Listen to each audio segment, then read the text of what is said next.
New polls out, including Gallup, one of the most respected polling organizations out. Trump is sinking and he's sinking fast. And this was done over the weekend. So the full impact of Trump not calling out Nazis for 2 days is not even in this poll. Some of it is because it was done, like I said, on Sunday, and Trump had still not called out the right wing, not the right wing overall, but the white supremacists, the Klan, the Nazis, etc. And then today in a press conference, he doubled down, saying there's very good people on that side, and both sides are to blame. Okay, so that's not even in this poll. And I told you he's going into the 20s, and it's for some groups, so he's already in the 20s. So this is an appetizer for things to come. But right now, his approval rating is down to 34%. It's the lowest it's ever been. Disapproval is at 61%. But 34% is an unmitigated disaster. If you don't, we've gotten used to Donald Trump being in the 30s. A president being in the 30s is terrible. That means he is deeply, grossly unpopular. The only reason he won is because he ran against the only other person who was more unpopular than him in American history of all presidential candidates since we've ever done polling. So you mistake, or I think a lot of people in the media mistake that for, so people must like Donald Trump. No, they don't. 34% means only 1/3 of the country, 2/3 is either slightly undecided or totally against him. So Trump's approval rating among Republicans is even slipping, 79%. Still ridiculously high. Yeah. But slipping. It used to be in the 90s. Now, most importantly, approval rating among independents. There he is in the 20s, 29%, and it's never gonna get better. He's gonna bottom out. He's gonna go to mid-20s for the whole country, and for independents, he can go down to the low 20s, maybe even the teens.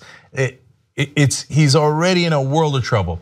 Now, even among Republicans, for the ones that are holding, they're not holding that strongly. So percentage of Republicans who, this is a different poll by the way, now go to the USA Today. Percentage of Republicans who strongly approve, his approval rating in that poll is 83%. That's healthy among Republicans.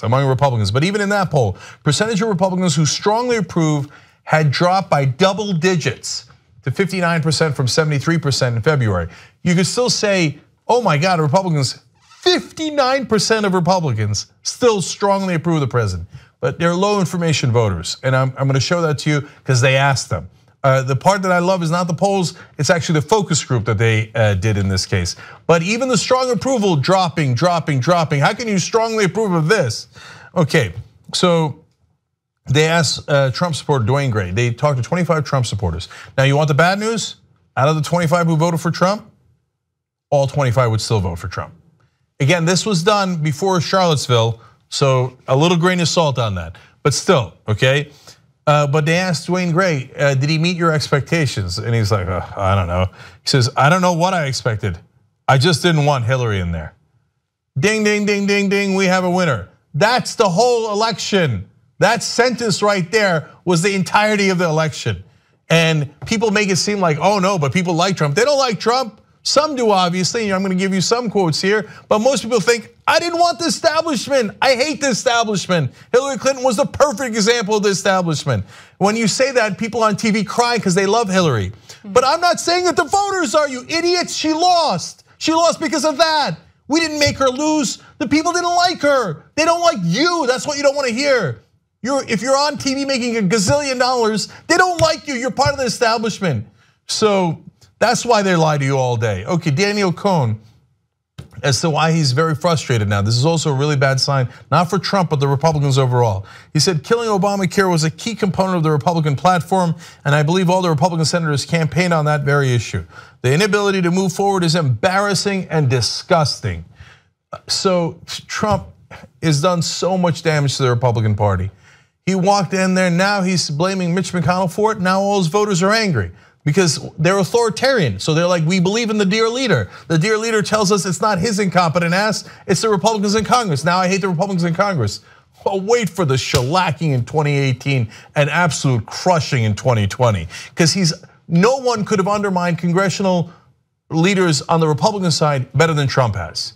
So here's Joanne Musial. She says, everyone's having a hissy fit because a politician isn't president. She's still supporting Trump.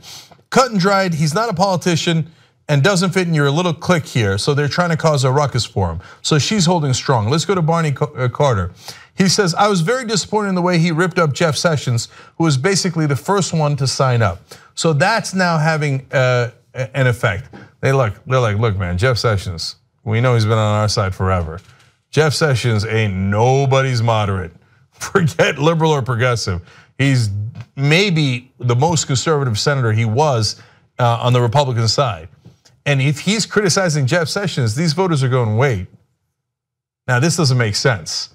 I know Jeff's my guy, right? And these voters are all super conservative, right? But they're beginning to realize, hey, maybe this schmuck doesn't have a plan.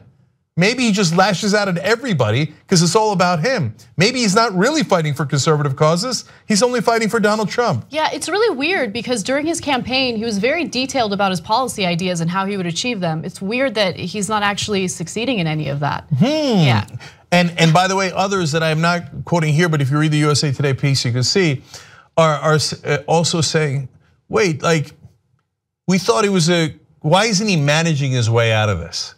The reason they're saying, why isn't he making deals? That's right. He's a good deal maker, right? He bragged about how he was going to make great deals, and he wrote The Art of the Deal, and he's a great business person. So they're not kind of beginning to shake their heads, going, "Wait, where are the deals? Right? Where are all these great things that he promised us?" So Dwayne Gray still supports him, still on his side. When they ask him about all the crazy and stupid things he says, Gray says, he comes out looking like a damn fool 60% of the time. That's a guy who still says he'd vote for him and against Hillary Clinton, okay? But he's like, but I know he looks like a damn fool more than half the time. But finally, we get to my favorite, Pat Joliffe.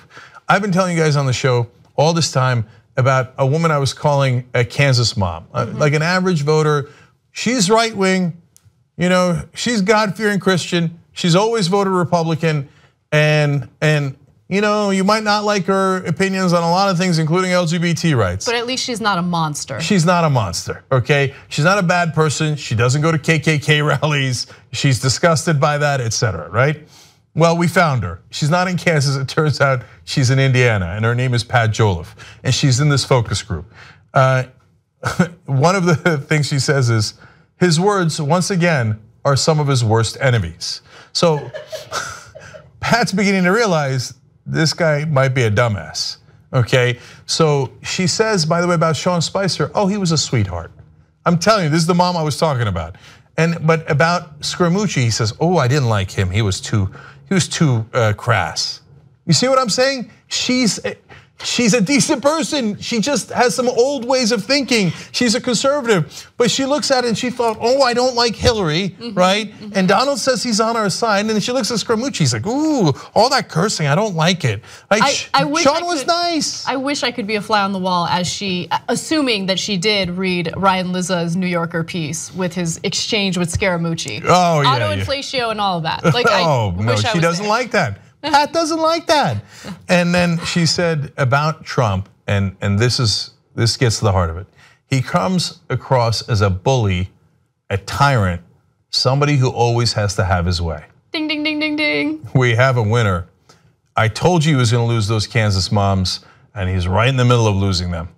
So I like the anecdotal stuff. Nice little snide remark there. But it's anecdotal. I mean, of course it is. Of course. And also one other thing that I want to point out.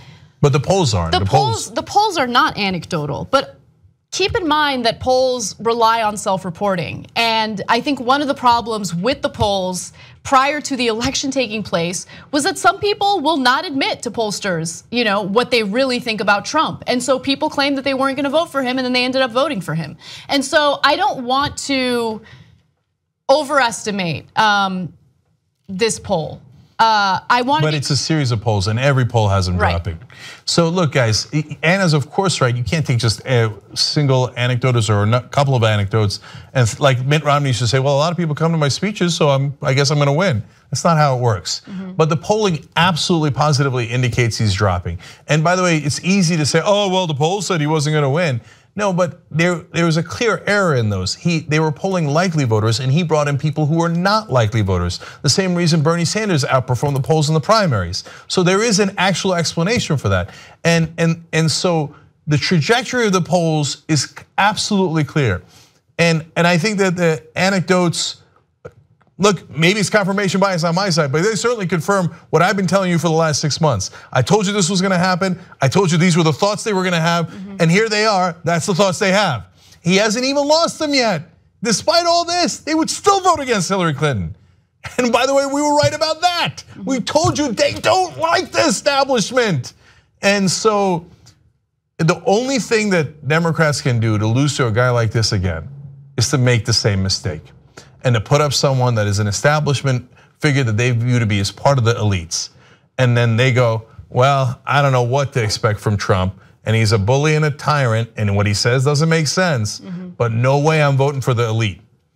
Now, Trump is of course also part of the elite, but that's the trick he used, and that's the only reason he won. And right now, even those voters are going, oh boy, I don't know what we're gonna do with this guy. TYT membership gets you commercial-free Young Turks. Download it, stream it, podcast it, get all the network shows, and support independent media. TYTnetwork.com/join.